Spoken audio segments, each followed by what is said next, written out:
Please get ready for a dictation of exercise number 23 from Progressive Magazine of June 2022. 5 seconds.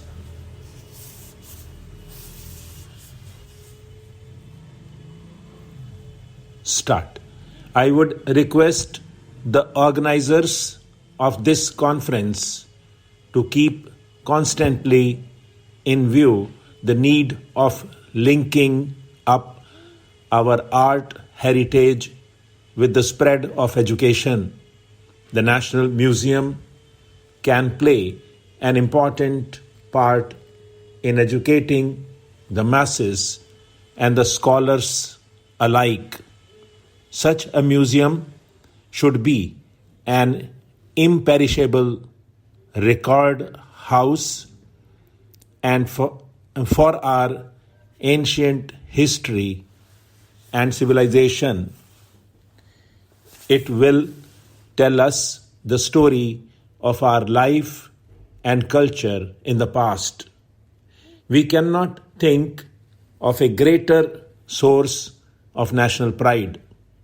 We have been thinking of establishing a national museum for some time.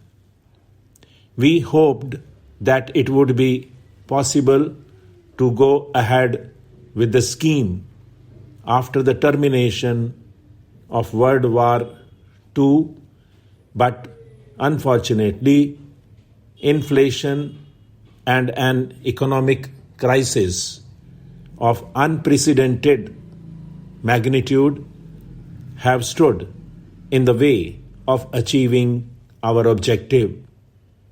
Even in these conditions, we have been allotting some money for the purchase of exhibits for the proposed National Museum from year to year, and we hope to make a further provision for it in the coming budget. During the past 200 years, Indian art objects have found their way to foreign countries in very large number, and we are distressed not that owing to the poverty and ignorance of the people, important art objects and records have gone out of India. We must send a commission to survey and catalog our national treasures in foreign countries. It is also necessary that art objects in private collections of this country should be surveyed. There is every possibility that even an unassuming cottage may contain treasures important from the historical point of view. Thousands of documents and manuscripts are lying uncared for in this country.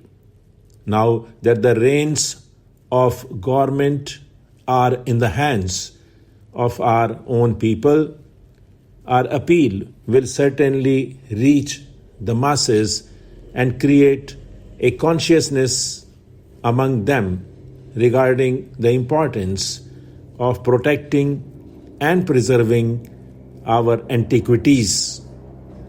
We should appeal to our people from this platform to present such things if they happen to possess any to the nation by depositing them in a provincial or national museum or to the national archives if they have records.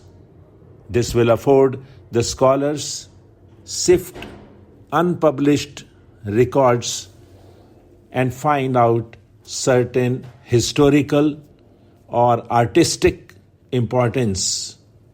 It shall be very useful. The government proposes to appoint 2 commissions to collect art objects in this country and buy those that have gone out from here.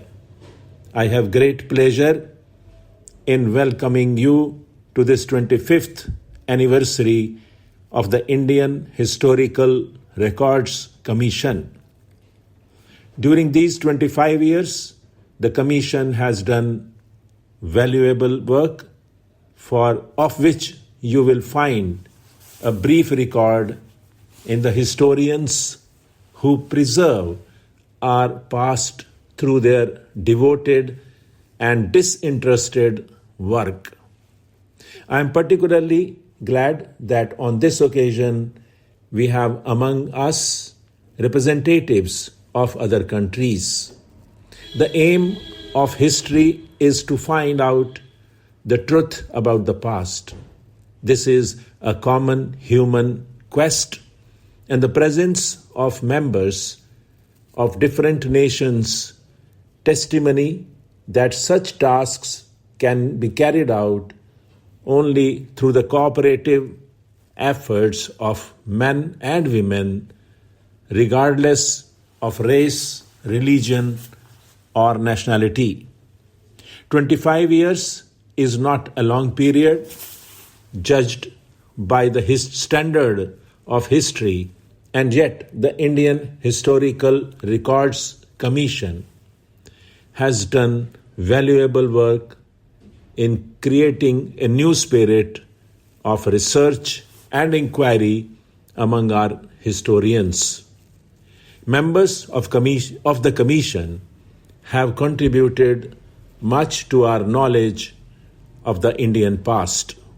They have also created a spirit of enthusiasm abroad, and we have had, in consequence, many valuable studies by foreign scholars on various aspects of Indian history.